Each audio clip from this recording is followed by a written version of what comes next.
Hello, everybody. Welcome to the show tonight. It is a wonderful Thursday night with Thursday Night Football just starting to wind down over to my left here. And we've got a Seahawks game coming up that we just got to go through. And there's no better way to go through it than with my good friend, the Hawks Nest. So, Brandon of the Hawks Nest, how are you doing tonight? I'm doing great, man. Our team's in first place. That always puts a big smile on my face. But then we've got a great matchup coming up this week. A test. This is like a great metric game here. We're going to really kind of learn where the team is at right now in this current progression to trying to reach into that contender status. So super hyped, Feeling good about this team, though, where they're at. Right. I think everybody should be feeling pretty good about where the team is right now. But they've got a little bit of work to do this weekend if they want to continue to prove it that way, because it's going to be a very tough game. I think we can all agree on that. Even if you think we're going to win, this is going to be a tough game. But first, any news over the last couple days? The injury report actually looks really clean for both teams right now. So if you were wondering about a player, whether or not he was going to be back this week, the answer is probably yes. Phil Haynes was a full go today. Damian Lewis was sick, but usually these football players get over sicknesses pretty quickly here. So yeah. I think he'll be good to go. DK got a rest day today, but he's good to go. Lockett, Adams, Wagner, they're all looking good. So the team, I mean, given that it's week 9, they're about as close to full strength as you can be. Indeed. I think this is as good as you can ask at this time of year to be where you're standing. So no one's going to be at 100% health. You can see in the injury report list with even the Ravens that though they're going to be pretty good coming into this game too. Everyone's got some beat up guys. Everybody's got some guys that are fighting through injuries and aren't necessarily at 100%, but you're as strong as you could hope to be. And that's a good place to be in, because that's going to be the big thing where you can come together as a team. Chemistry can be great, Brendan, and you get yourself at the end of the year, but you just have one too many injuries, or they stack up too big, too deep, and that's your death knell for your season. And we don't look like we're in the amidst the makings of that right now. And that's great. Mm-hmm. Okay. So with that being said, I'm happy to just jump right into this game on Sunday. Just skip all the rest of it, because we had our big volley with the trade deadline. Obviously, we've talked that to death. We've all gotten everything that we need to say about that out. So with that being said, you good with just jumping right into these Ravens? Let's do it, man. It's a hell of a matchup, so there's quite a bit to unpack here. Okay. So the Baltimore Ravens, they come into this game with just 2 losses, both very close losses, both games where it felt like the Ravens really should have won, and it just kind of got away from them in a weird way. They had that Steelers game where their receivers decided to drop every pass in the fourth quarter, and then Lamar had a couple fourth quarter turnovers, and they just lost a game they had no business losing. And then they had that weird Colts game in overtime. So this is a team that has been very impressive through most of the year. When they lose, it's highly contested. They've blown out the Detroit Lions, something no other team has been able to do yet this year. And the thing that really strikes me looking at this roster, looking at PFF grades, looking at numbers, it is a remarkably balanced team, maybe the most balanced team in the league so far this year. Yeah, they don't have a weakness, much like we're trying to ideally set ourselves up for, where everything is a strength to above average to great, where this isn't driven to be one side of the ball or the other. I think the DVOA stat's the one that stands out to me right now that has me looking at them from a really scary manner, where DVOA weights all those different factors into its bearings, and it has them not only as the number 1 DVOA team right now, but far and away the number 1 DVOA team. And I think that that's representative of not just how, again, good they are, deep they are, but across the board how good they are, even down to their special teams, much like us building that team and that unit up into a very, very large strength of the unit. And so you've got that all across the board here that you've got to beat out and overcome in this game. It's not merely of finding some weakness that you can kind of hammer like you could on certain opponents. It's where you've got to play sound and fundamentally clear and clean across the board to come out of this win. This is a legit team, and I think, in my opinion, that especially that DVO stat, I was already thinking it before I came into this game anyway, Brendan, with my outlook on it, and now it's even more reinforced, where I think this very well could be the best team right now in the AFC. Do they land at that end of your point when Lamar usually gets broken down by the end of the year and injuries catch up to them a lot of times? It seems like we'll see. But where they are right now is I think they've earned that DVOA stat that matches up with what the tape shows. And yeah. Mm-hmm. Okay, so let's start with the Ravens offense because I wasn't sure what this offense was going to be this year because obviously they bring back Lamar and there's some good stuff and some bad stuff that comes with the Lamar Jackson experience. But so far he's been very good. But this is maybe the area of the team where if you're looking for some kind of a weakness, you might be able to find it because they get good stuff out of their running backs. They've got Hill. They've got Gus Edwards, who had a big game last week for the Ravens. And they've got a great offensive line. Linderbaum kind of anchors it at the center position, but they've got Ronnie Staley. They got Morgan Moses. Zietler, I remember, he's had some good years in the NFL. So it's a very good offensive line. They got a great tight end in Mark Andrews, but it's just that receiver position. What do you see from those receivers in Baltimore, which has been historically the problem for this Ravens team? Yeah, it's a problem that they've had for years. They've got a little bit of the Packers syndrome at times where they've just not been willing to put quite the investment out there that you would like. They always go to that second, third round kind of variety of player and hope that'll get them by just enough at the position. Some of that was also born of the fact that you were such a run-heavy offense in recent years that you didn't feel like you needed to make that kind of commitment.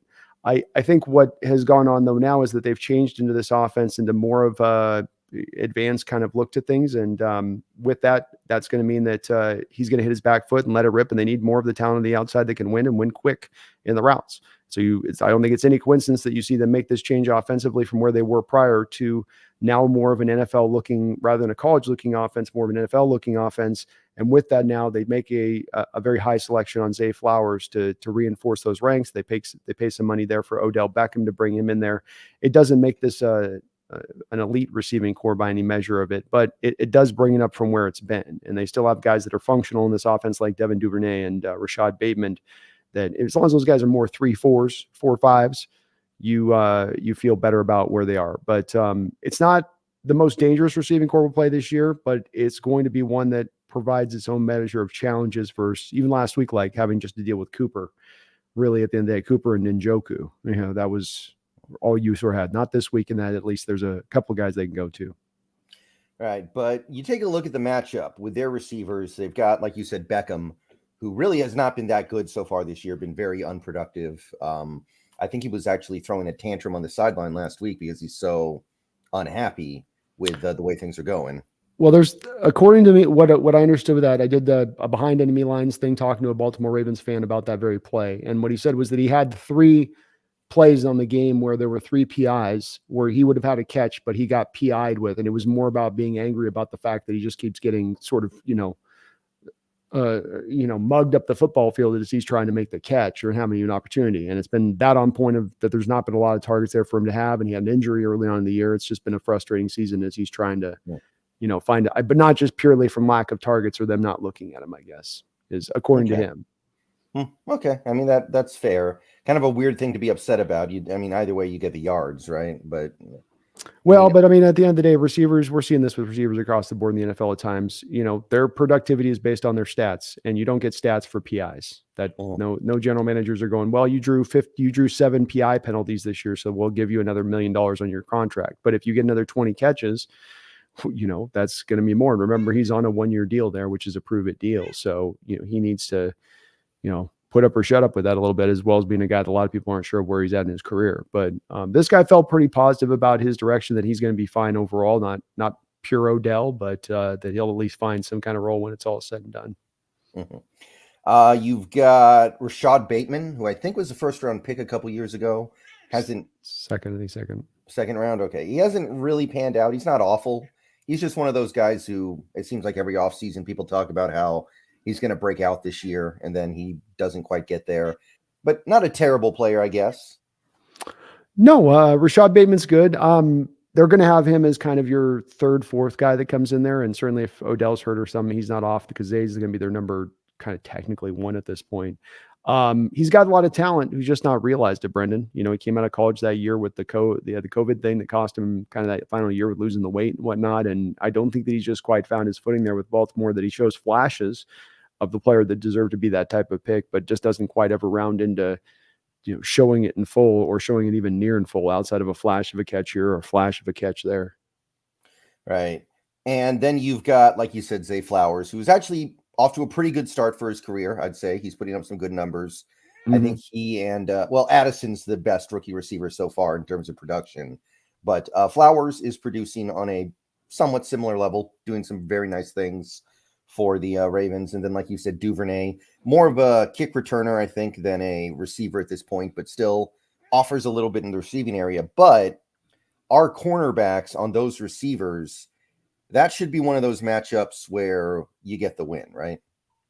Yeah, especially factoring in it will be Bateman and Odell on the outside when they go to 3 wide, and then it's going to be Zay kicked inside as the slot guy at that point. And so now you feel like you do have kind of the soldiers to deal with that on the other side, like Witherspoon and Zay. He's your typical twitchy, undersized kind of cat in the slot.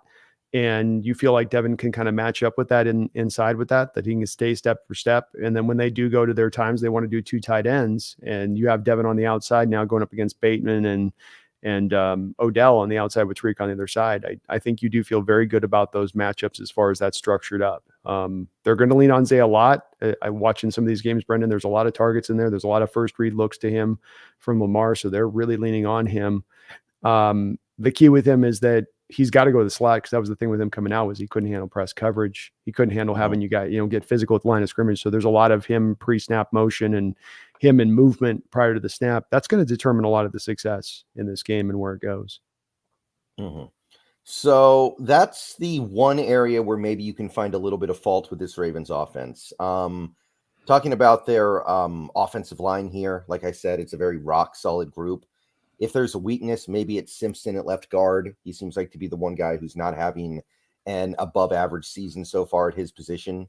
So maybe there's something to be done there. But, I got to say, this is going to be a very good first test for Leonard Williams, right? Because we've seen our defense have a little bit of a harder time stopping the run consistently without Uchenna Nwosu. And now we're getting this team of all teams, a team that is going to really test your run defense. So what are you looking for from this team to adjust after 2 straight weeks of giving up a pretty decent amount on the ground? I think I'm in the camp that's not as much of a worried as you might be on this one, quite honestly. I look at it in the last 2 weeks, the guys that have been the efficient runners for each of the 2 teams have been the quarterbacks. And the bottom line on the average yard per carry is that the efficiency's been fine, which last week it was under 4 yards a carry in total. If my team defensively is getting under 4 yards a carry throughout the football game, then they've done their job by my standard of what I'm expecting the modern age in running the football. So I can get to a spot where I say that that's a big issue, a problem. You played 2 mobile quarterbacks who've leaned into their legs a little bit, especially Josh Dobbs, even on passing plays that weren't read option runs. He was certainly still willing at that point to try to go up the field and use his legs on those pass plays. And so that's even artificially pushed some of those stats up. If you remove the 2 quarterback stats from these troubling weeks and look at the yards that the running backs are gaining, you're doing a great job, an outstanding job, one of the most efficient jobs in the NFL at stopping the run. And so I can't find there being a big problem place. Uchenna's loss hurts us and does make us slightly weaker. But that's not, I don't think it'll be a huge drop off, or that it has been a huge drop off since he's gone out. Leonard's going to help you out a lot. I think it's more in the rotations and how you can utilize, for instance, Draymond Jones in the, against the pass versus having to put Draymond Jones out there on some early downs against the run. And now you have instead Leonard Williams in the 3 tech, and you've got Jaron Reed next to him in the 1. And now Jaron and Mario Edwards can flop out and get their rotations right. But you mentioned Simpson, and that's the place where, well, can you attack somewhere on this offensive line? Yeah, the left guard, which happens to be right where you're going to find your 3 tech. So right where Leonard Williams, Draymond Jones are going to be lined up in this game, that's a place where you hope, especially for a Baltimore Ravens team that likes to do a lot of inside running, that's a spot where you hope that they can maybe disrupt some things. Yeah. So I think the Cardinals, actually, if you look at it, the Cardinals ran for about 5 yards a carry on us. They actually had a pretty efficient rushing attack on us. But yeah, you're right. While the Cleveland Browns did have some success on the ground, it ultimately resulted in, I think it was 3.9 yards a carry. But it certainly wasn't the dominant run defense that we saw over the first first month or so of the season. And I do think a big chunk of it is going from Nwosu, who was an elite run defender, to guys like Darrell Taylor and Derek Hall, who just aren't quite cut out for it yet.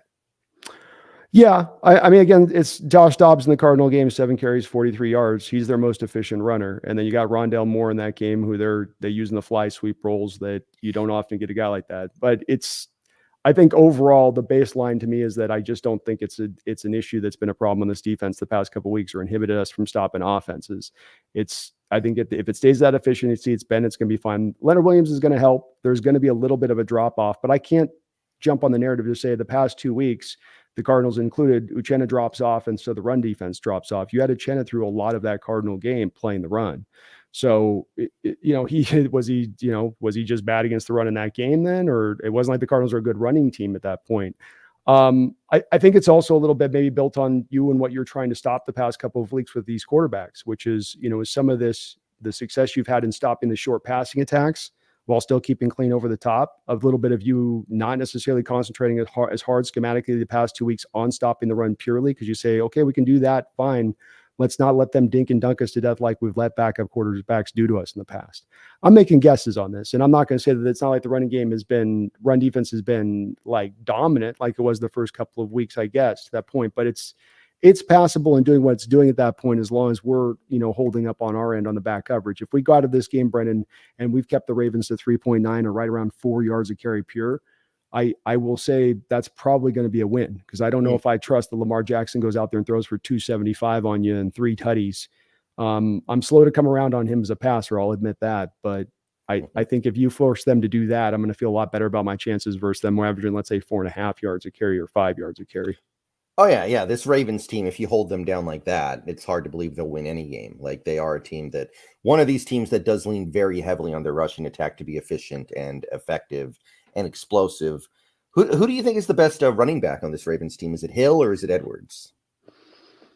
It's the Justice guy. Is the guy Hill. they're trying. That's who they're trying to make the dude. Edwards dealing with the turf toe. He's different back. That's their thunder and lightning. The Justice kid is they're going to be their lightning, and Gus is going to be their thunder. Jeremy gets mixed in a very little bit as the third back in there, but they're trying to make, and again, this is from the mouth from kind of the guy talking to, they're trying to make Justice kind of the guy there as the backs. But I think like you point out with the receiving core, it's kind of similar with the running back room. It isn't bad running back room, but is it a running back room that if you look conversely, like what we've done and what we've put together on our stacking, it's a lot different. I certainly would give that their line's better, Brendan. You mentioned Stanley. He's a top 7 left tackle. That Linderbaum kid they took a couple years ago that we thought would be the safest center in the drafts turned out to be the safest center in the draft and playing like a top 3 center, top 4 center probably in the sport right now. And that along with Morgan Moses, they're squeezing some juice out of him a little bit on that line too. It's really not the backs as much as to me, it's the line and the threat of Lamar Jackson's legs that make their ground game go. That is a place where I don't think they have the dynamic backs who really can challenge you, and really give you fits and problems at that point on the other side of it. But the line is what it is, it is. And the threat of Lamar can open a lot of stuff up when you have that pure read option guy back there. And by the way, it's worth noting Morgan Moses has yet to practice this week. And given that he is an older player, you do have to wonder if he'll be available this weekend. And if not that, we're getting the Fahal, I believe, is the backup in place right now. Oh, the Minnesota guy. Yeah. I really like that guy. I don't know how he's been, though. He struggled, I think, a little bit by all accounts. So he hasn't ascended to the starting role, of course. They're still rolling with Moses, who's like 34 years old. But Moses has played really well for him. And they've got a couple guys on this team that are older players that they're sort of getting that last – where they're being productive, but they are getting up there in age, where you're like, how much has this guy got? And so far they've given him a decent amount. He's one of those guys. Yeah. I guess the 400-pound tackle experiment might not be working out too well because Becton, it's not going great there either in New York, is it? No, it's about moving now, man, right? I mean, this is the death. We're watching the slow death maybe of the old school lineman that has no movement, but they're just so long and they're just so big. And the theory used to be, well, the length will get them there if their feet can't get them there. And it's like, no, you need your feet to get you there. And these twitchy edge rushers and athletes coming off, even from the inside, it's just you have to be able to move with those guys. And so much of the run game now is about getting lateral and you're moving off the snap and you're laying your block and you're moving laterally off the snap, not forward, but laterally in your block. It's it's a different skill set requirement than they used to do. Mhm. And you look at those guys that get at that size, 6'6", 6'7", 6'8", 350. It's hard to have that much mass moving with any kind of nimbleness. Yeah. So yeah, that's their offensive line. It's a really solid, I'd say in terms of like consistency, it's got to be like a top 4, top 5 offensive line in the NFL. I know they don't have any like one super duper star on the level of a Trent Williams, but it's just a really solid all around offensive line. Agreed. I think it's going to be probably one of the better all around lines that we play. They don't have a real, to me, glaring weakness in what they do. And you're going to have to, yeah, they got that veteran presence. You're not, I think, going to fool them a lot in the blitz stuff. They'll keep things really clean with that. So you're going to have that Simpson thing is the one. That's the one door on the house there on that offensive line house that kind of the lock jiggles a little bit, and maybe you can punch your hand through the window and open it up from that other side. That may be the pathway to kind of disrupting things. I'll tell you, after having a chance to look at some of the numbers, Draymond had a great game last week that I think was a little unnoticed because he didn't get any sacks. But in terms of generating consistent pressure, he was really, really good in that Browns game. So good time for him to be coming into his own if that is indeed what is happening. Absolutely. And I think the thing to lock in, and if we're looking at one spot in that defense, Brendan, is that rotation right there with that mix of Leonard and Draymond, and to see if like I know you get on the snap counts on Mondays, and if the snap counts lower down a little bit from Draymond and what he's done so far this year in this game, but then do you see the efficiency of production actually kind of go up a little bit or maintain itself in that point because he's able to be a little bit fresher and he's not having to eat quite so many snaps up. I think it's such a big part of this Leonard Williams move was that. And players playing at a certain max efficiency level when you have them in a certain fresh level as well, right? Both of those go together. And I think the Hawks are going to be cognizant of that. And removing the dirty work Draymond would have to do on early downs or was having to do on early downs will, I think, make him a better player. Mm-hmm. Okay, so we've talked about most of the Ravens offense, but we kind of saved the best for last here because this Lamar Jackson guy, he's playing kind of like he did the year he won the MVP. And there was a game that year where he came into Seattle and it was billed as a game between the 2 top MVP candidates of that season. And Lamar came out better. Lamar came out the better of those 2. And he ended up running away with the MVP by the time that season was over. That was kind of a pivotal defining game for him that year in many ways. There were some other really good ones too, but going into Seattle, outplaying and beating Russell Wilson, who at that point in time was an MVP favorite, I think was central to his MVP candidacy. So we've seen this guy before. We've seen this guy beat us up before. So what are you seeing from him this year, which it's got to be his best season so far since he won MVP? I agree. Yeah, I think I would say the same thing, that he's on that kind of level play. The interesting part is that you have truly adopted to a modern offense here with it, and I was a little bit pessimistic that he could come in there and be able to just be hit his back foot, let it rip, read the defense, go through his progressions. There wasn't a lot of that through him doing that through the early part of his career. And some of that was maybe part of how the offense was structured under Roman there, the former Niner coordinator that really built that Colin Kaepernick offense for Lamar in there. But they have changed to this new one, and watching the tape, he's committed to it. He's committed to going through his reads and not just trying to get out of the pocket as quick as possible. So he's doing it in a completely different way than he has in the past. He is seemingly choosing the efficient times to run and picking his spots and moments. Whereas before, like that game you talk about, it was just like he was out there, all running every which way but loose, basically. He just knew we couldn't get our hands on him. Slippery field. I don't know. It felt like we had about 1/2-inch cleats that day, Brendan, and they had 1-inch cleats to me. Like our guys just could not find their footing. But he is still every bit as dynamic as a runner as he's always been. He hasn't seemingly lost anything there, but now he's starting to develop as a passer, which is a scary, scary proposition. He just doesn't have necessarily, I think, like you talked about on the front of this, the pass catchers out on the outside. I mean, now look, the tight end's great. He's going to lean on him. He might throw him 20 balls in this game, but on the outside, it is what it is, where you feel like you can maybe cut down some of those matchups. But that's the secondary part of this looking at them offensively, Brendan, and how we deal with it. Okay, you've cleaned up the run, got that done. Okay, you're dropping into coverage. You've got things tight in coverage. Now comes the third element, which is maybe the most dangerous element of Lamar that you've gotten to in a play, just in a single play alone, which is, okay, now how do you defend him as a scrambler and as a runner? What are you going to do to deal with that? Is that a spy? How does that pull back off the coverages? It's a bind that you put coordinators in when you now have a quarterback truly going through progressions, because now you're removing a guy from coverage. You might be removing into an open space to dedicate for him running the ball, and he's able to hit those throws and take those easy completions now that suddenly develop, all born out of you trying to stop him in the run game post snap. Yeah. So you remember that game of a couple years ago, Ravens Dolphins, where the Dolphins decided their strategy was going to be, we're just going to blitz 8 guys constantly. And it actually worked really, really well. I can't remember who the DC was for the Ravens at that time, but basically they were just like, look, we're just going to send 7 and 8 guys every play. And Lamar couldn't really figure it out. So you don't think we should do that, do you? Do you think what do you think about that as a strategy? I think what you do is that's a back pocket type strategy that you would be taking in your assessment. So you come out in this game and see how you hold up, playing it kind of straight up, and you see how they're trying to strategically attack you. And if you find yourself like Detroit did a couple weeks ago, where they're just under an onslaught and they had no answers, I think you quickly go to start dialing up some more of that stuff. But I think early on, you kind of get a feel for if he can go through his progressions, and you see if your guys, number one, if you see if your run defense can hold up overall as it has throughout the course of this year. You then sit back and see if the corners, who've held up pretty well all year in coverage as well, continue to do that.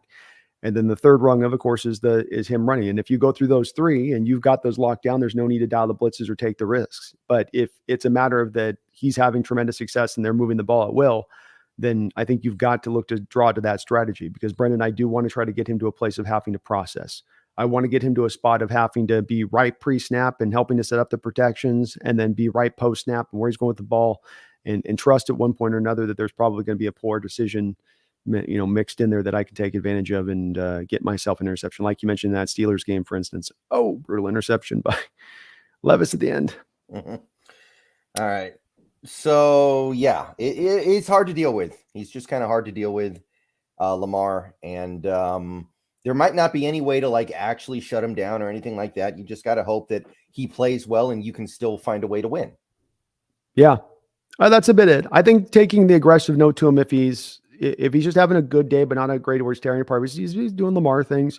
You can kind of stay in your pocket and then, bring those blitzes into the timely fashions, i.e. like we did this last week, Brendan, with the Browns, where, at the end of the game, you hadn't been blitzing a lot in that game, but then when you brought Adams on the blitz, you had a free runner then for the quarterback, where there was, it worked. The dialing it up caught the Browns offense at that time off guard. And that's the benefit to blitzing a little bit and less frequently. But it's a strategy I do like leaning into from that Dolphins coordinator, because of the fact that you do indeed, force Lamar not to, don't allow him just to kind of sit back there and assess and decide what he wants to do on the play. Now you're getting him more into feeling like he's got nowhere to run to, and he's got to make the right read, and he's got to make the right throw. There's no extra time to think about it. There's no extra sort of click your heels and sort of hope, force him to make decisions fast. I do think he's gotten better than he did a couple of years ago when they employed that strategy, where it might not work as well. That's why, not necessarily for cooking it up now, is I think he has gotten better as a quarterback over the last couple of years. I don't think he's head and shoulders, better, but it's still kind of a weakness, but maybe not as much a glaring weakness you can attack. Mm-hmm. Yeah. I think that's about all that we can really say about this Ravens offense. It's a good unit, probably not their better unit of the 2 units on this team, which is scary, but it's worked out about as good as you could hope, switching to this style of offense, right? We do have to talk a little at Andrews. Andrews is going to be is definitely, because that's as much as anything, beyond Lamar, that's their engine to their offense. And that's a guy that's going to be potentially a guy that gives you problems with the type of defense you want to run. Because cover 3, one of the places you attack cover 3 is up the seams. Your outside corners drop to depth, your safety drops to depth, and you just think about it, the seams become natural openings there for a tight end to run right up it. And the Ravens, they even did it in the game against us, I think, as well. But I've seen Andrews do it with Lamar. That's their go-to route. Is he just goes straight up the seam, and then Lamar throws it 2 feet up over his head, and he does that move, Mark Andrews, where he's catching it up here, and he's 11 feet tall basically in his catch radius, where corner doesn't have a chance, linebacker doesn't have a chance. That's going to be the route that's going to be, how do they defend that with Bobby and Jordan? How do you deal with Andrews in particular? Because I think this is a game that the Ravens do look to probably concede some things on the outside with their receivers, and get a little bit more into trying to, attack hard and over again into the middle of the defense, with especially Andrews at the forefront of it. Yeah. This most recent game for the Seahawks defense against the Browns was actually the first game of the year when our linebackers got dinged a little in coverage. Now, that was mostly screens where there's like a pass behind the line of scrimmage and then they go for a big run. But I am wondering if some of these matchups are just going to eventually teams are going to find their way back to those linebackers. Very well could. I mean, that's a place you think they would try to attack a little more often than they've been able to. And teams have a little bit, but it seems like they did a little earlier on, like that Rams game especially. And there's been a couple others, but lately it hasn't been anywhere much. Now, the linebackers have made some play, both Brooks and Wagner, going back and watching the tape last week, both had some really nice moments in the game as far as, jumping up and doing their part in coverage. But at the same point in time, the natural holes in the secondary are going to be the natural holes. And yes, you've sort of changed up your coverages a little bit, and having Jamal helps for a game like this against Andrews. If he's carrying up the seam at times, that's going to be really nice, because I think he can defend that route really well. But that's that's going to, containing Lamar and containing Andrews. You do those two things, and not stop them, but just keep them contained in this game. I think that's really is going to be a pathway to success on this, stopping this offense as a whole. Oh yeah, one thing real quick about us blitzing. Mr. Menon on Twitter posted charts earlier today. The Seahawks have blitzed at a very close to league average level in pretty much every game this year. So it's been a consistent attempt to be right about average. Yeah. And that's obviously a huge departure, because last year the two teams at the bottom of the blitz frequency were the Seahawks and the Jets. Jets are still down at the bottom. Jets still don't blitz. But the Seahawks, pretty much every game, they're like a little above average or a little below average in their rates. So it's it may be something we employ.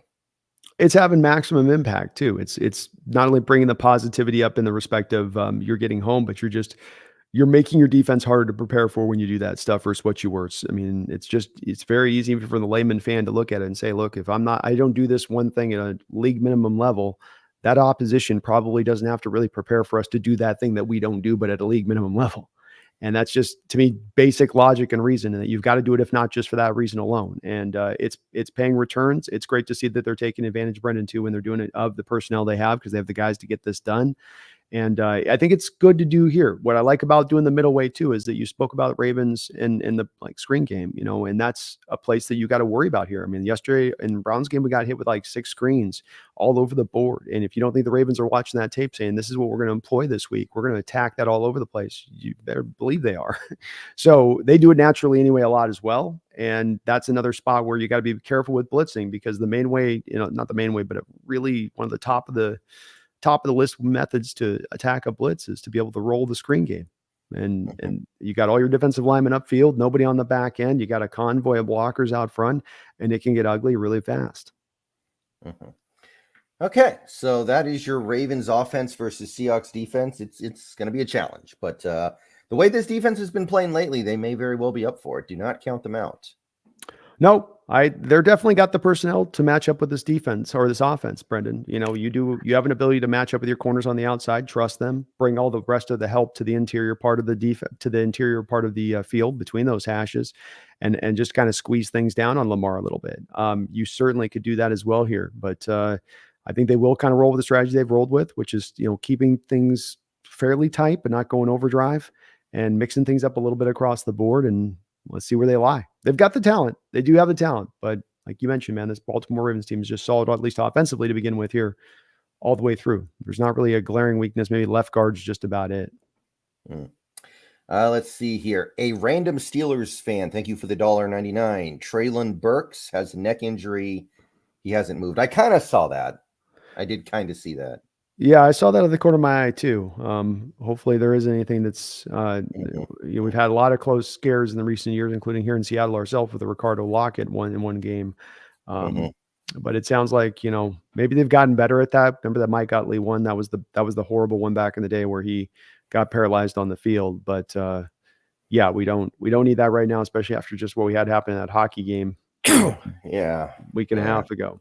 Yeah, don't get me started on that one. That was crazy to watch. I remember what was the guy's name? Johnny Knox, the Bears guy. Oh yeah. I think Yeah. against the Seahawks. Mm-hmm. I Yeah, remember that one. he went in for a fumble and goes in like this, and the guy hits him here as he's supermaning to the ground, and then went all the way back like that on him. And it's like Jason Jones or one of our bigger defensive linemen that did it to him. And you're just like, oh, it looked bad in the moment on that one too. But hopefully, prayers out to Traylon Burks, and hopefully he's going to be okay on this other end of it. He's a very talented player. That's a horrible, horrible, scary injury. It is. It is. I again, I didn't see the whole thing because we were streaming, but we started the stream before it happened. But I did notice it, and I did notice him getting carted off. That cart feels like it gets used a lot more than it used to. This game especially, there was like 13 injuries in this game. Every other play, there was somebody they were picking up off the field. So, yeah, it is being used quite a bit right now, and we're reaching that point of season where these injuries start to pile up for a lot of teams. You mentioned the point earlier about how nice it is where we are overall. Okay, you lose a chin and that sucks, but everybody else's return to come back on deck here. And a lot of these teams out there are finding themselves already 4, 5, 6 deep in the IRs. And I'm not talking the fun 4-week IRs where you're getting them back fresh legs. I'm talking about the not going to play this year IR. And we're lucky enough we're not in that place. Mm-hmm. Kasra Solari, thank you for the $1.99. Do you think we are moving too far from 3 tight end sets? This is a lot of debate centered around this in the Seahawks world lately, I think. Yeah, I think rightfully so. Certainly when it comes to the 2 tight end sets, Brendan, and your use of that, and or your infrequency versus how efficient you've been with it. 3 tight end sets, yeah, we probably have gone away considering we've not been as efficient in the 3 wides as we should be. Jackson Smith coming in and being able to slide in with DK and Tyler on the outside. The offensive line issues notwithstanding that have been a bit of a problem on this. It's been a point of emphasis for them to work the 3 wide receiver looks, to work Jackson Smith into the offense. And there's been a little bit of, I think, over manufacturing that to happen. And that's come at the cost of 2 and 3 tight end sets sometimes. And then that's come at the cost, I think, at running the ball more consistently, more often consistently, not just running it consistently and good, but just being willing to go to the run. As this last week, you had at points, Brendan. I mean, you guys still ended up the game almost, 3-1 on a pass to run rate, where it's a game you're even Steven through most of that game. There's no reason to be to that big of a discrepancy. I think maybe you could even say there's a little bit of maybe confidence that it builds in Waldron to have the 3 tight end sets to go to the run versus the 3 wide looks where you have Jackson and Tyler as your run blockers instead of 2 tight ends, if to think about it in basic flex terms. And that's a big difference in what you're bringing the field to block up versus the other. Yeah. I kind of wondered this the other day, and I'm going to say it again. I wonder if Disley's playing through some kind of injury that makes him somebody we don't want to use as much. So that's kind of required us to pull back on the 3 tight end things, because as fun as it was last year, 3 tight end is kind of tough, right? You're really restricting your offense in a way, and you're doing it in a way that this team doesn't want to do because we have great receivers. We have some of the best receivers in the league. And when you go 3 tight end, you're usually going to have a back, which means you've got 1 receiver out there. It's I can understand why we want to do that less this year. Honestly, I get it. I do too. It also goes to the McVay origins of this offense, right? I mean, McVay leads the league in 3 wide receiver looks year after year. That's what Waldron comes from. So, that's also part of this, is that if you're going to onboard this offense in full and try to run it in full, then you need to do so. Not just go, well, we're doing so good with the 3 tight ends, let's stay with that. Well, no, that the offense and what Waldron wants to do to have the full totality of his playbook at hand, he wants to say, you run the 3 wide receiver looks. We got to go with that. That's got to be a part of what we do. So maybe there's a bit of growing pains in having to do it this way and onboarding it in from going away from those heavy tight end looks like we've gone in the past. But I do agree. You've made a first-round pick selection at JSN. You did that with a point of being able to lean heavily and more heavily into the 3 wide receiver looks. You've committed to that. You can't just simply toss away at this moment and say, well, we can't do that because it's not working. This is part of the plan, and we got to see if it will develop through.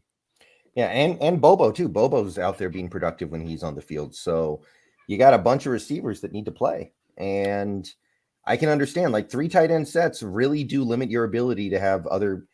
I mean, again, it's usually going to be 1 receiver, right? Yeah, it's going to be a little bit harder to usually to throw out it for the most part.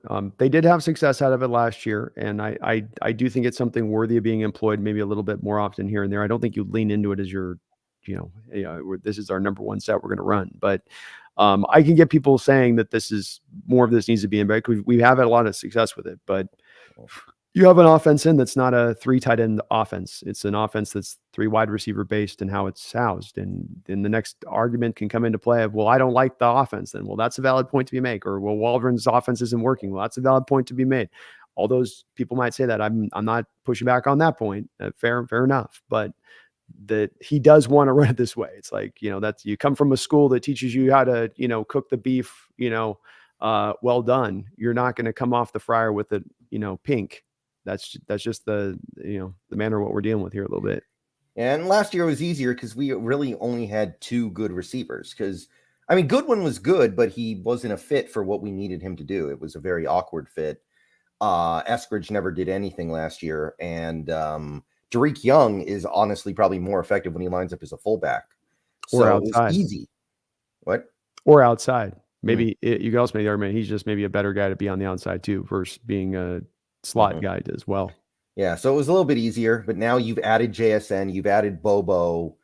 It's just, maybe it is kind of too much of a good thing. Maybe this offense, in a weird way, falls into place a little bit better next year when we've lost some of these tight ends. And we can just say, okay, we're a wide receiver team now.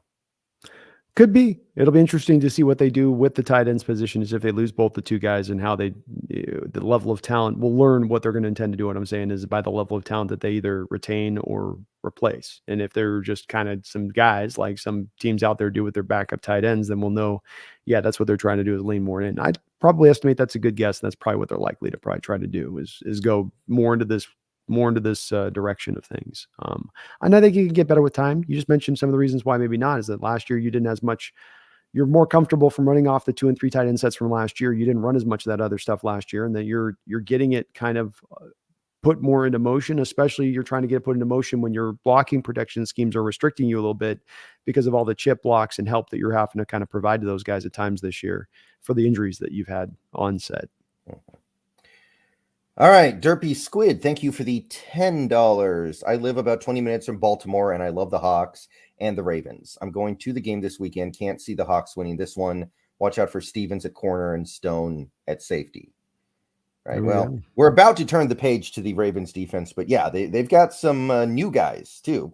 They've got, some of the typical stalwarts of a Ravens defense, but they've really added on here with some guys who are less familiar, but nonetheless still very good.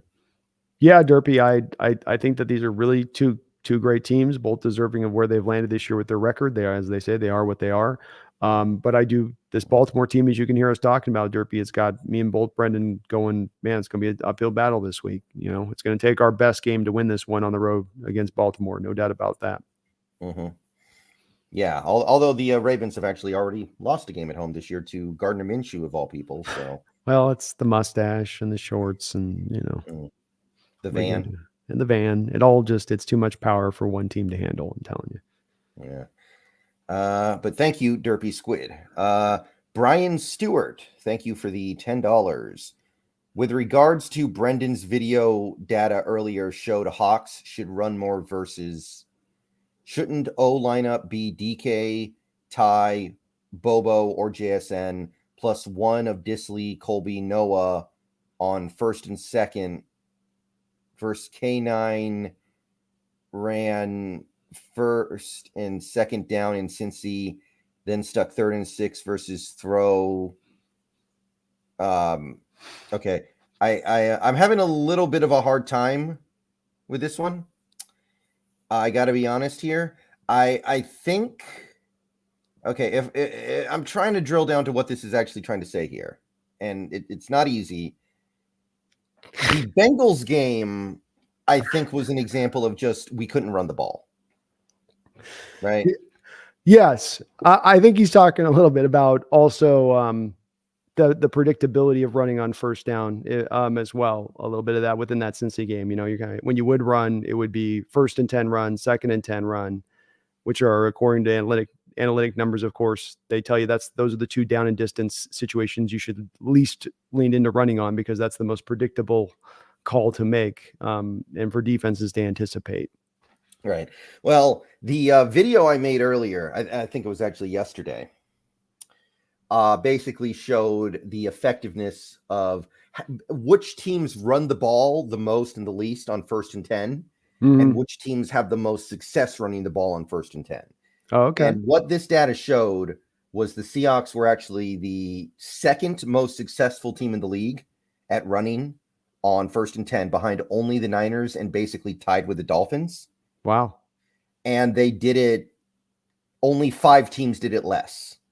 Like Buffalo, there were, I can't remember exactly which teams they were, but they almost never run the ball on 1st and 10.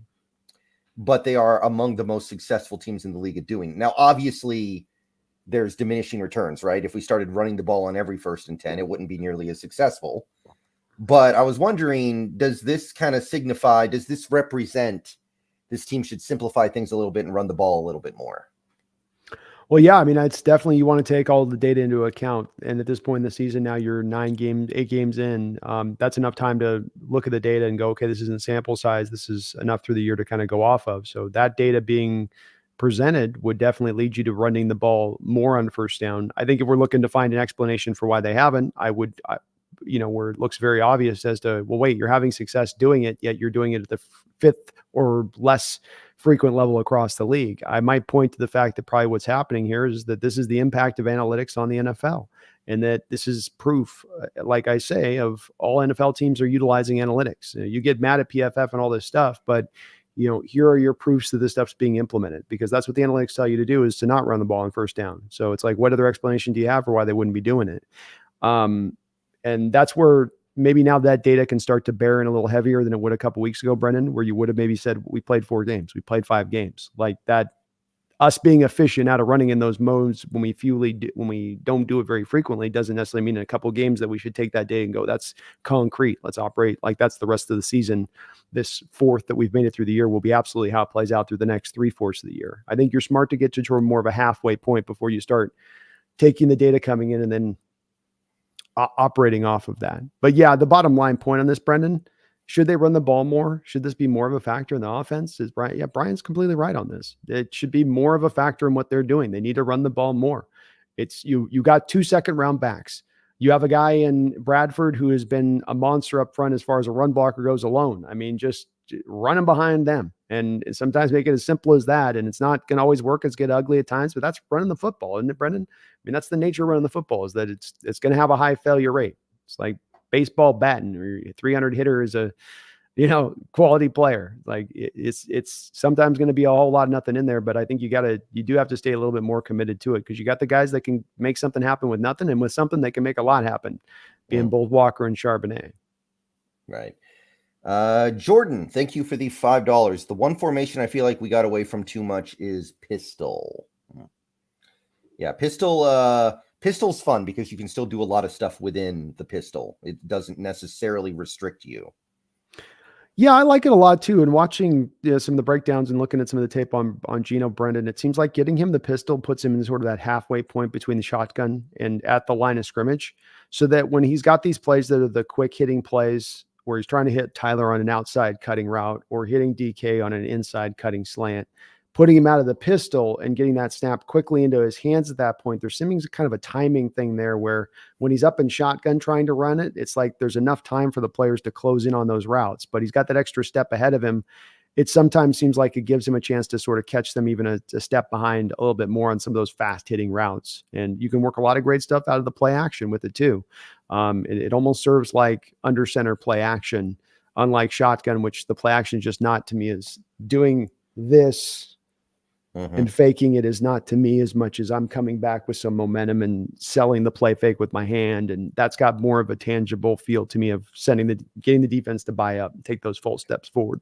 Yeah, I think traditionally shotgun is a formation you pass out of. So when you show shotgun, you're indicating this is going to be a pass to begin with. And then when you do the quick fake, like you're going to hand the ball off and then you don't, you really only just indicated run for like half a second there. Whereas on under center plays, when you go back in your hand, it's like the whole thing is like, this is going to be a run. This is going to be a run. Oh, no. Yeah, you're getting those pitter patter steps of the linebackers, right? Like you just said, a bit like, okay, shotgun, it's sort of like dun dun. But if it's under center or pistol look and the quarterback's got a 3 or 4 step drop to the play fake, it's kind of like a dun dun dun dun, where you get the extra couple of steps coming forward. And that extra couple steps is the clearance space you need to hit the throw over the backside to get over the top of their hand. And that's the magical difference spot. The other thing I don't like about how much they run shotgun runs, Brendan, if I can say on this, is the fact we don't really have a quarterback that's a read option quarterback. The whole thing with running out of shotgun used to be you would do it on delays. Here's a delay handoff, right? And all the pass rushers are getting upfield and you attack the rush lanes that are wide open because all the defenders have run up the field. It's like a screenplay and basically what it's attacking. It's coming from the same principled point. When you've got a read option, the whole point of that is that you've got the defensive end who's going to crash down, go to the running back, and then you're going to have a free space then as a quarterback to go get your yards. But if the quarterback doesn't have the speed like Geno really doesn't to be able to pull that down and go then take that run play, the defensive end just crashes down to the back on the inside carry. So what is to be gained by running a high prevalence of that in your rushing attack at this point? It's almost like a carryover from the Russ days or something a little bit from my standpoint. And I don't get it. I mean, it's that or Geno needs to keep a couple of them and prove to me he can go get 6 or 7 yards running around the corner on that. I mean, he can if he's healthy. Maybe right now the knee is still bugging him enough to where he doesn't feel as confident there. But, in a vacuum, I think he could do it. Maybe he's just trying to not do it at the moment. But I get you. Could be. Yeah, definitely could be. But if that's the case, then take the shotgun handoffs out the book for the time being. Go run it out of pistol, run it out of I form, run it out of under center stuff, because it doesn't seem like I don't have the stats in front of me, but it does not feel like our shotgun runs have been very effective at all. Blitz, thank you for the member message. Member for 18 months over on the Hawks Nest. Which of our rookies do you expect to have the best showing against the Ravens? I see Spoon wrecking what against Lamar. I like his prediction, Brendan. Yeah, that's a pretty good one to go. It's going to be the fight of the day, the matchup of the day, or Blitz it's going to be Spoon and Zay Flowers. Zay Flowers is a guy both me and Brendan did like. I can't remember were you more over on him with me? Fringe first rounder on him, so he went in about the right area.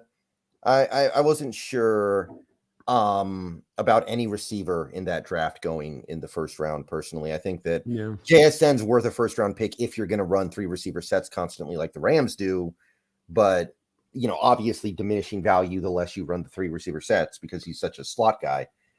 But I think he was a little overdrafted, slightly, not by much. Like, it's good. Yeah, I kind of found the same way. There was just a little bit of a he's good, but it's Tank Dell, same kind of thing. Guy's 5'8", like they're mighty mites. They're small little dudes. But that's the fight in there, is that Spoon in the slot up against him and them going mano a mano up in there. And I think that Spoon can stay with him. He's also got to watch for with his hands and making, he's got sometimes he can have some bad drops. Had a high drop rate even at Boston College in there in his final year.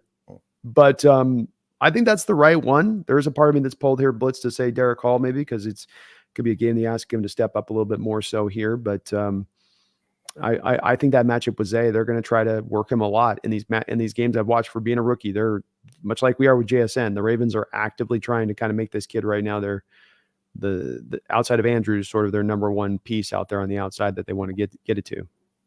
Right. Okay, so now let's take a look at this Ravens defense, which has been pretty great so far this year, pretty shut down. The worst you can say about them is they let Kenny Pickett drive for a game-winning touchdown on them, which is pretty embarrassing. But nobody's perfect. Well, it's a big play too. It caught him in a casino blitz, and he hit him with an audible. All right, so where do we start with this defense? Let's start with this secondary, because there have been 2 guys in that secondary that have kind of emerged unexpectedly into big roles. And I'm talking about their top cornerback so far, Stevens, who was mentioned in a previous super chat, and also mentioned with him is Geno Stone, who has played at an all-pro level so far at free safety. So where did these guys come from? Where do they find these guys? I don't have as much about a background with either of these two guys really in tracking them too much. Stevens being a former 3rd-round pick who was kind of a corner that I don't even remember taking a look at much in the draft. He went out.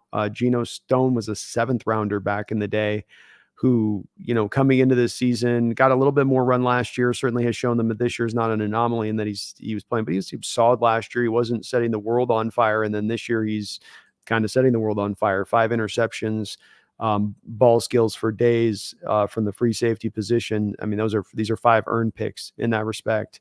A good all-around player down the line and what he brings for the most part. Maybe a little bit of some worries with him as far as, typical stuff you give the free safety, Brendan, where it's like with Quandre and tackling, run defending, but it's a free safety. How much do you ask him to do that stuff? First, let's say the strong safety, you bring down the box and, come downhill and light it up, which they've got. And another guy we'll talk about in a second. But they're the unsung heroes from this defense. There's the star players on this defense, the star power. These are your role players that are, albeit very vital in the role that they play. I don't know if Geno's like Geno Stone is the emerging star he might look to indicate with these 5 interceptions, but I do think that his production is legitimate. He's a really smart player. He's on it in the details. He doesn't seem to get beat deep, but then he also finds a way to take his shots in his moments in coverage where he can go jump around and sees things clearly. So definitely a guy that I'm going to be fearful of with Geno at times in this game of, especially Geno can sometimes get locked in on that first read. It's like, this guy will follow your eyes. He will roll with it. You can also take advantage of it. And that's the one place I'd say, Brendan, this week that we need to hit in our offense. It's been standing out to me and watching some of this stuff at times with the corners and the way they play it. For instance, the Emerson route that he jumped on DK for the interception last week. The Hawks have got to run some more sluggos, some more stop and go routes. These kind of deals where they take advantage of these corners, especially out on DK at times, trying to eat up, or Tyler at times, eat up these first routes. If I was Walter in this game, I would dial up 2 sluggos in this one. I'd want 2 pump fakes and go. I'd even say, I'd go, Geno, I want you to pump it on the out route, and then they're going to go upfield on it. And we haven't run one of those this year. If you think about it, we haven't run one so far this year. So that's a place that you can go out with both the corners and the safety here, is that they will be aggressive, and you can find some methods to kind of maybe take advantage of that too. But they are great players, good all around players. Stevens, just good cover corner. Again, maybe a lot like the free safety. Maybe you wonder a little bit about the tackling, especially in the run game and whatnot, but solid. Yeah. And then you've got Hamilton, who was that safety who we both loved in that draft. He had very fun tape. He ended up dropping a little bit in that draft. There was a time I remember where some people were like, this guy's the best player in this draft. Mm-hmm. And there was a little bit at one point buzz of him going number 1 overall. Of course, I don't think that's ever going to happen for any safety, but he was very impressive and he's been good for them. And Marlon Humphrey, the $100 million man, or 95 million, whatever. Still pretty good over there, not having his best year so far, but fine.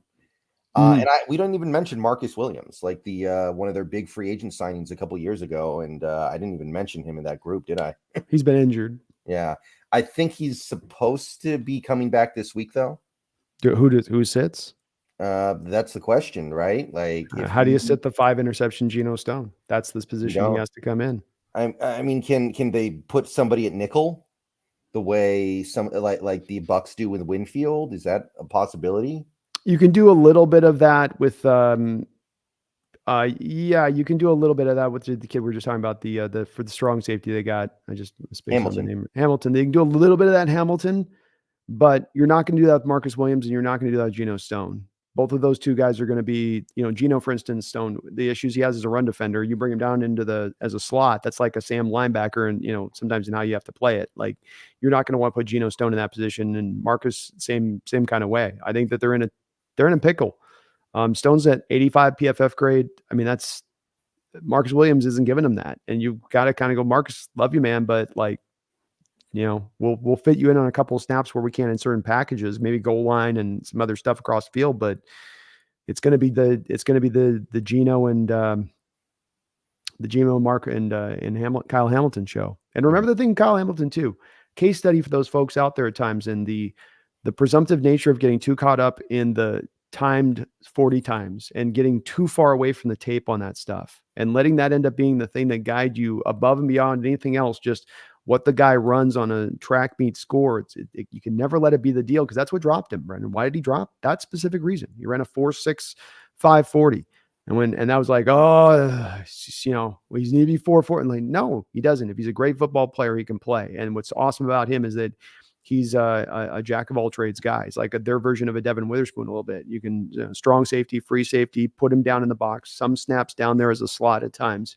A very, very multiple guy, long, tall. So he's got some length to him. Good ball skills, good all around player, good tackler. He was a guy that we were right to be good about. He was definitely a really good player, and he's proved to be that. Mm-hmm. So bottom line is you're going to need Geno Smith on his A game if you want a chance to win this one. And I think that given what Geno's done the last few games, it's correct to be a little bit wondering, like, where's this going? Where's this going to go here? This is not the game where you want to be telegraphing your passes and making bad reads and having your receivers stop in the middle of their route. Like, this is not that game. They've got to find a way to get to balance in this game, especially Brendan. Maybe in other games in this we play in this schedule going forward, they got to go a little more pass happy. But this would be one that I would say find the balance, because that's going to put less of Geno in bright display for those kind of mistakes to come up. And you can't get to a 3-1. If they're in a 3-1 pass to run ratio in this game, Brendan, that's a loss. You have the same pass to run ratio of last week at home against the Browns. This will be a loss. It's not setting them up for success with where this offensive line is at and where their play's been at in general to believe, I think, that they can hold up. I know that there's this whole thing with last week and the stat coming out that the Browns game, we pass protected so very well. I don't know that totally matches to my eye concept, really, to be honest with you. I think that there was some pressures here. They're getting off the hook for something, because there were some times where he was under a lot of duress. Mm-hmm. So, that's the spot, man. I think you can, more than Geno being cleaner with his decision making, it's just more of find a little bit more commitment to running the ball and some more balance in your offense. And Geno will be able to, those play action fakes will sink in more deeper, and he's going to have, maybe more things you can work off, especially if Brendan, they can work off the post snap motion across the field, the little 5-yard route to the tight end. Like, work a little bit more of that into Geno's game too, with early on in this game, finding him some early completions for the rhythm. I know I talk about that a lot. This will be another game where it's, Get him just a couple early throws where you might only get 3 or 4 yards. Just to get him a good early completions to start getting in the mode before you start trying to push the 35-yard rips up the football field and the big chunk plays. Mm-hmm. I'll tell you, though, that linebacker group is not going to be easy to run on either. Like, they got maybe the best linebackers in the league if you take a look at, like, the edge and the interior in totality. Mm-hmm. It's pretty formidable. You've got Roquan Smith and Patrick Queen, and PFF finally decided to stop slandering those guys so much. I've said it before. Those two guys get such bad grades on PFF, you'd think they don't know how to tie their shoes. Like, that's the only way you can explain these terrible grades. But this year, it has not been the case. Both Roquan Smith and Patrick Queen have been really good. And then you've got Owe, who is, by the way, now healthy, was practicing today, should play. Sure. And you've got our old buddy Jadeveon Clowney playing really well so far. So this is a linebacker core without much of a flaw. No, absolutely not. Of course, Roquan being a former top 10 pick and Queen being the guy selected in the first round just after Jordan Brooks. Queen, I think, had deserved the criticism he'd gotten from PFF. I think he was a guy that had his share of struggles, and notably the tackling stuff and the open field tackling was just miserable for him. When it comes to Roquan, you're right. And what Roquan is a little bit of, I'm going to use the word case study again. Kid, let's put another little bit of a case study to a guy like Leonard Williams. You and PFF, when we evaluate PFF sometimes and we're looking at bad football teams, and especially when we're looking at defenses that are bad on bad football teams, there's got to be that inherent look at it going, how's the offense on this? Is the offense a big cause of this, or are they they're the ones actually holding the water and bringing this through? And my reasoning on this is that these defenses that are really still pretty stout and pretty good defenses or have good personnel on them while the offense sucks are going to get wore down over a game. And I get midway through a third quarter and I've played a great game if I'm Roquan Smith, but I'm tired as hell. My offense hasn't gotten a first down in a quarter and a half, much less score a point. I am beat. My defensive line is beat. They can't hold up at the double teams. I'm getting a guard down in my shelf. Then we get into the fourth quarter and I'm getting tired, even more tired as hell. And they're running the ball even more on us. And I'm more on bright display in my fatigue and my tired. But every player you get him to that 65, 70 snap point defensively is going to start to wear down. especially in that front seven where there's so much contact and so much running and so much hitting going on over the course of the game. So you look at Roquan, did he suddenly become look at his grade just last year, Brendan? First, the Bears in his time last year, he was in the Bears for a full season versus this year right now. Did he become a remarkably better player as an older player? No. I mean, it's not that, it's that he's gone to a place where he's got the help up front. He's got an offense that can be functional on the other side, and he can still now flourish. And why I said that's a relation to Leonard Williams is because this is why I see Leonard Williams having a big step up in his level of production, which provides us. You're in that loser environment. You're on a defense that's getting hammered time and again because your offense can't handle it. That's going to diminish your score. That's going to make you look worse. You got to take it into a little bit of an account, just not gloss over it a bit. And that's why this guy's now showing out here at Baltimore. He's tremendous, though. That was your real point. I took that on a tangent, but he's a great player. He can do it all. Queen can do it all. He's cleaned up the tackling issues for the most part, if you look at that. And those guys are absolutely dynamic from the inside. They kind of control things here. The front four gets it done, but those guys are kept clean and they're rangy and sideline to sideline, and they're doing up on things so cleanly that you can really feel them driving and being the pulse of that defense. Clowney is showing you, like you and I have talked about many times over when we thought about bringing him back and us being open to bringing him back, that he just goes out to everywhere he plays and he just balls out and he plays really well. And again, looking at his scores across the line, good upper level run defense, upper level as a pass rusher, a complete football player out there. And that's he's given the Baltimore Ravens another year of this now, especially when they're using him correctly, is it's hand to the dirt city with him. They're putting him in the hand of the dirt, blind side, let him rip off that edge, not stand him up, put him in the spinner roll over the guard and have a lot of his snaps ate up from the inside as you're trying to turn him into an inside pass rusher. So many teams didn't get that, including the Cleveland Browns when he was there with them. That was one of his big problems with them. But he's being used right there, being used well, and Odafe is coming along. He's not quite yet to that point of hitting like what we're seeing kind of Boye Mafe, but he's getting very close to having that same kind of, I think, impact. Yeah, so it's pretty darn stacked over there. And that doesn't even include the guy they drafted from Michigan who tore his Achilles in his workout. Jabo. Ojabo. We didn't even mention him, but he's coming along pretty well as well. We both liked him a lot, actually. I think he's injured right now. Oh, did he get injured again? Oh, I think he's got an injury going on right now. Yeah. Oh, we did like him a lot, but I think I did not hear that. Okay, he's not listed on the report. He must be on IR if that's the case. Let me make sure I'm right on that. Ravens put, edge rusher David Job was ruled out Sunday's game. Ravens won't be getting him back for the next few games either. Okay. Well, okay, I guess that makes things just a tiny bit easier, but still, he's a good player though. He is once if he's healthy. Yeah, it's a pretty tremendous group of linebackers. If there's any potential weakness on this defense, maybe it's the defensive line. Some people have said we can run on this team a little bit, maybe.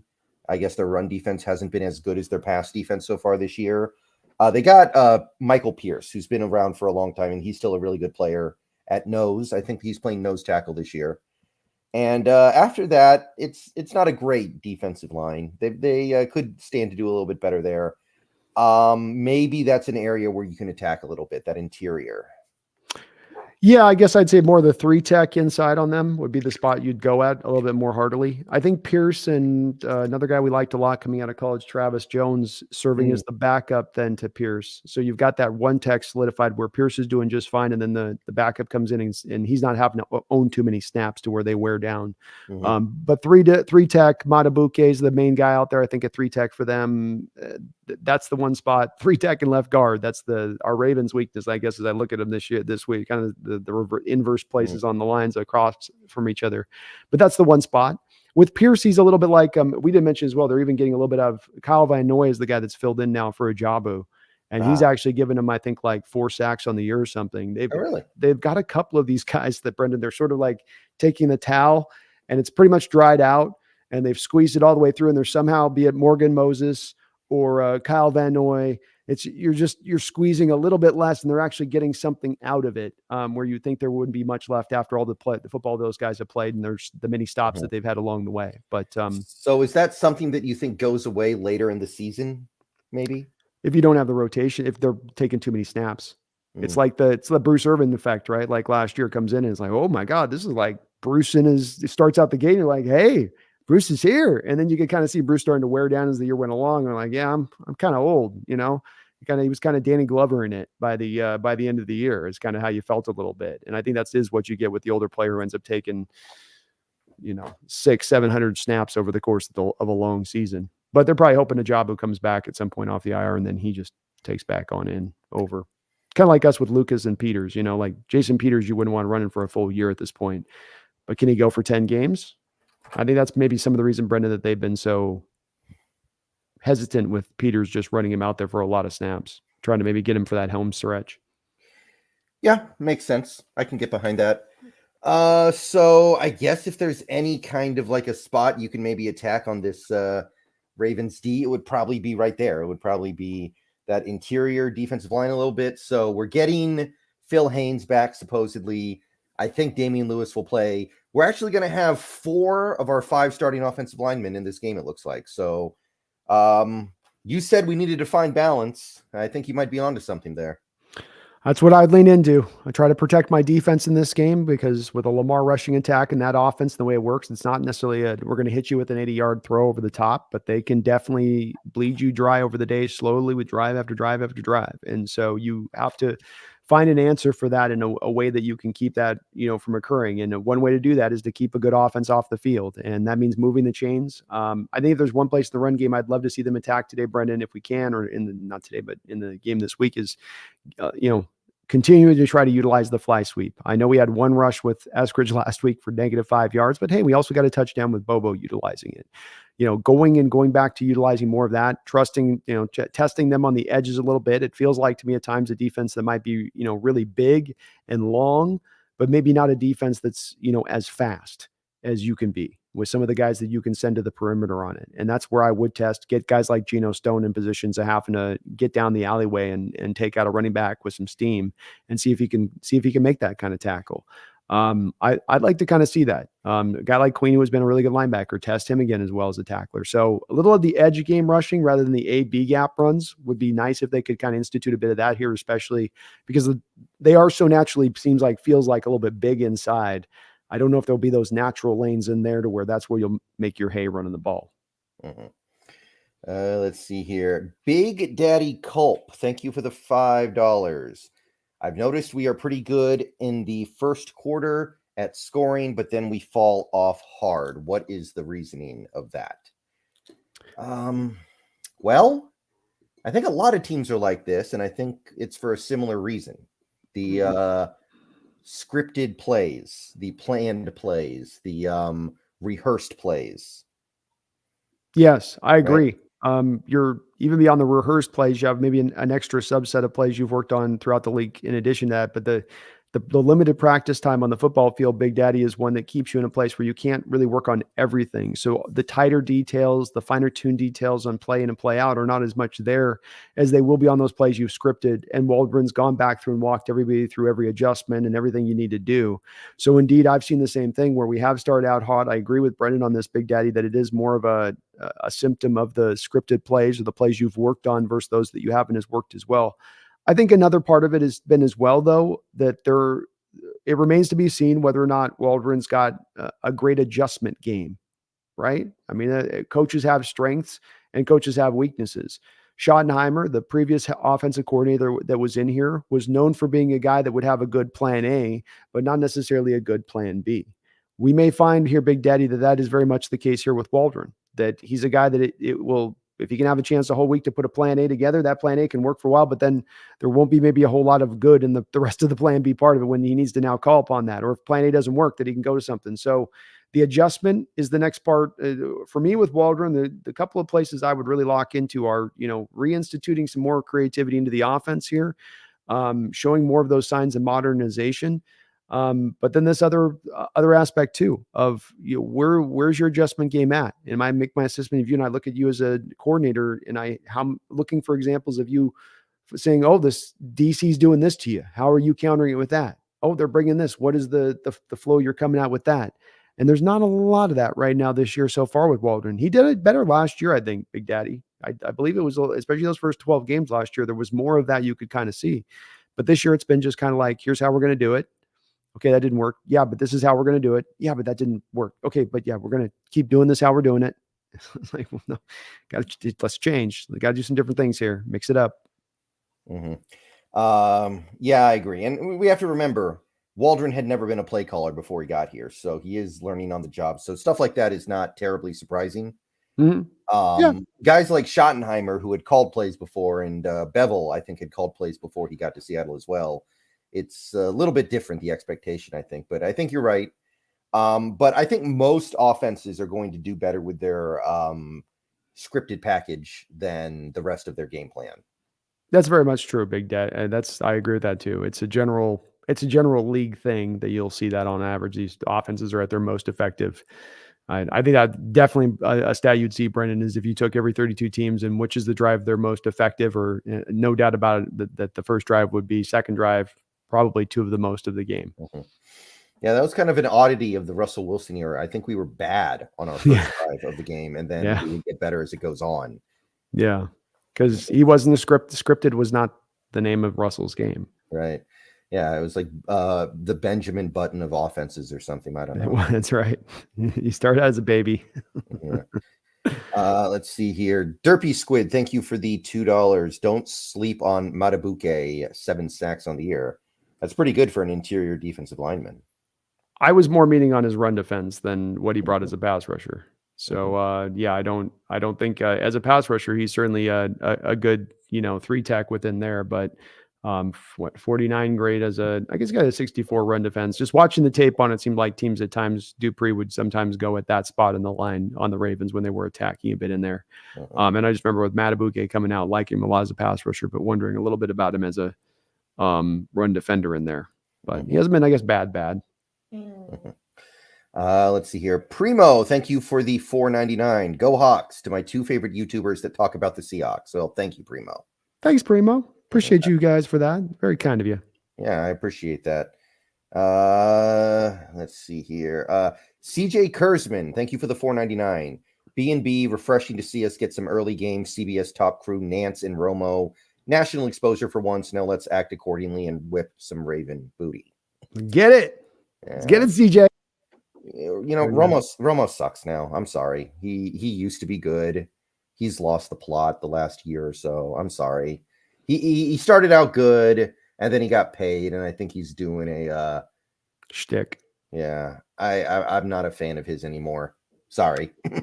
I was never super huge on Romo with it, but they tend to be an okay crew. So CBS doesn't have a lot of great crews as it is too much. So, but I'm doing the play-by-play now, so I don't ever hear any of the crew as it is. It's been a while since I've heard the crew in about the last 2 years. Yeah. But Romo was the guy who started out. He could tell you what the play was going to be pre-snap based on the motion and the calls and stuff like that. And I know some people actually really didn't like that. They kind of like, I want to be surprised. I'm sick of this guy spoiling every play for me. But yeah, he's divisive. Then he started like just getting stuff wrong. Like he wasn't doing research anymore. He's sort of just hip firing it. Yeah. I think you will see this thing where when a player becomes an announcer, they're really good for a few years because they just left the league and they know all the players and they have experience playing against these players.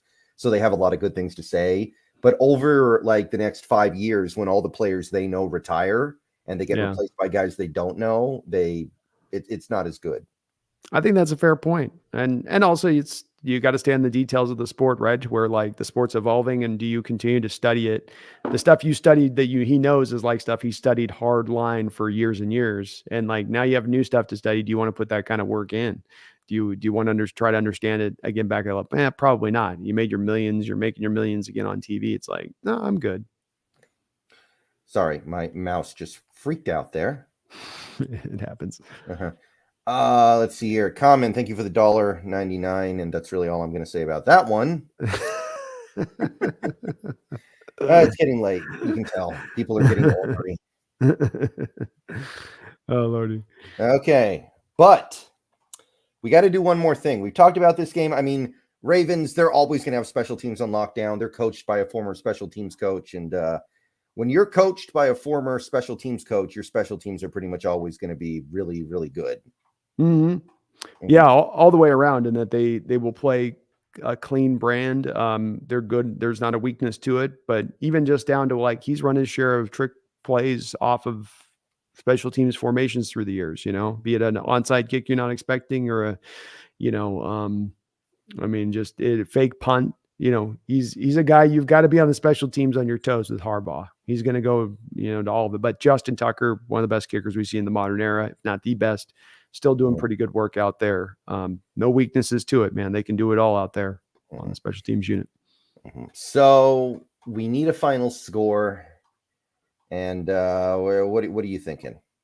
Man, I think we hit this on the nail on Tuesday when we got asked about it, to be honest with you. I really do feel like it's at that spot for me. And I'm not reveling in to say it, but I think we should be about 2017 is where I see about the score on this. I think I had 20-16 Ravens, 20-16. So I'm right there. And before you said it, I was there. It wasn't even like your answer moved me there. Like I was really in my mind already at like 2017. Just that's it. And I don't feel, if that happens, we're not going to need to feel bad about our Hawks coming out of that, by the way. Like that is to me, we've spoken about this before. Whether you agree or not, Vegas, in the way that they deduce their betting odds, say that the home team is going to get 3 points. That's what it's worth.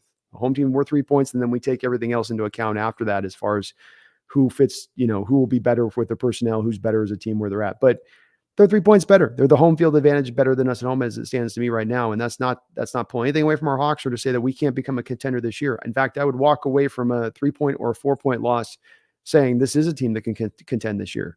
We just took a team that is very likely or possibly to be a Super Bowl representative of the AFC conference, and we hung note for note with them throughout the game. So that's not an indictment that your team isn't good enough or not. And this is for us, Brendan, a developing thing more than it would even be for other teams, in my opinion. And what I mean by that is you came into this year with the third youngest roster in all of the NFL, and you knew you were going to have to wait for this team to be at its best place. I mean, isn't it feasible to say that you had to wait with this team, this Hawk team this year, to be at their best, regardless of what happens with injuries, at the end of the year, because it is such a young roster, that's where they're going to have the most of that maturation process and development to be at their best self.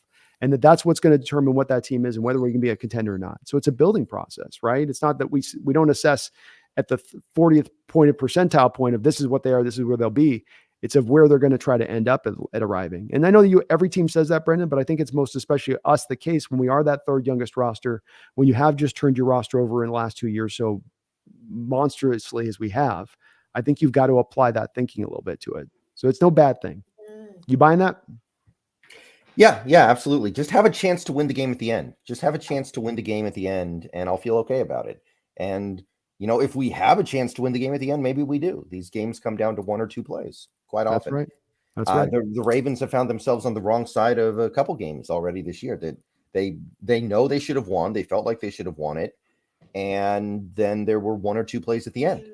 And it happens, doesn't it? There's always a team every year that has a couple of games like that, where there's the teams like the Vikings last year where they're always on the right side of the close matchups, and those teams on the other side of it that they go, well, yeah, they're 5-5, but their 5 losses have had a collective 7 points that they've lost it by. They say something like that, and that maybe that's the way maybe this is trending for the Ravens this year. Hopefully we can keep it going. All right, so I think that's really all that need to be said about this one until the guys go out and actually play it. Thank you. You have Grant. Oh, shoot, you're right. We do. My bad. Who died? Thank you for the $1.99. How do we get Kenny Mackin? Deactivate Dallas? I think the guy who could get deactivated for McIntosh would be Eskridge, right? Because McIntosh is going to, in some ways, do some of the things that we want Eskridge to do, right? I know they don't play the exact same position, but I do look at McIntosh as a potential return man and kind of a gadget player because he's a hybrid running back receiver. So your logic and reason is completely sound and right, but I don't believe that that's what they're going to do, because there's a general feeling I'm getting about Eskridge that there's a commitment level to getting this guy worked in. And DJ Dallas is not part of any future here. And last week, they already showed their hand a little bit with this, Brendan, by having Eskridge returning kickoffs. So Dallas gets deactivated. Kenny McIntosh goes in as your punt returner. You get him an opportunity now to get some touches in the game automatically with that. Eskridge is your kick returner. You're starting to find a role for him with that.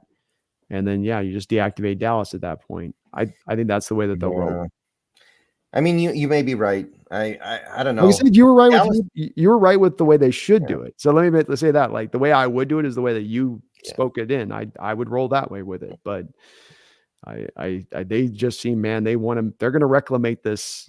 It's all in ruins, the building, but they're like, we'll just redo the base and we'll get this Eskridge back up, the roof on top. It'll be great. It'll be fine. It'll be fine. Yeah, you're probably right. Okay, so thank you to everybody who showed up tonight. We got up around 400 viewers at one point watching this Go. Seahawks Ravens pregame discussion, and we still got about 350 people in there. So I want to thank everybody who came out. Oh, we got one more. Daniel W. Thank you for the $2. The Wishbone will win us the game. Bring on Ken. I mean, that would be one way to get Dallas and McIntosh on the roster at the same time. You just got to. Let's get Holden. We got to activate Holden Allers. Then he's got to be the pitch man, right? At that point, I like it. You know, it's not that different from a 3 tight end set when you think about it. It's just 3 running backs instead. I've seen some NFL teams this year kind of run the quasi wishbone, and that the quarterback's running out there, and then he does the old school pitch play. I used to be killer in NCAA back in the day. That used to be the go-to move, is you do the wishbone runs, and you just always could just feel the defender and then do the pitch at the right time. Yeah. I never played the NCAA games. I might play them if they ever bring them back, which they keep talking about. Next year is when they come back, but I don't know if they'll be very good if it's any indicator of how Madden's played, which is just garbage. Yeah.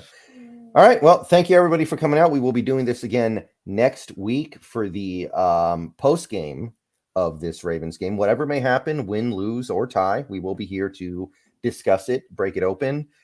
If anybody is watching this on Facebook, thank you for being part of the first ever Seahawks Brendan Nelson Facebook stream. Let's go.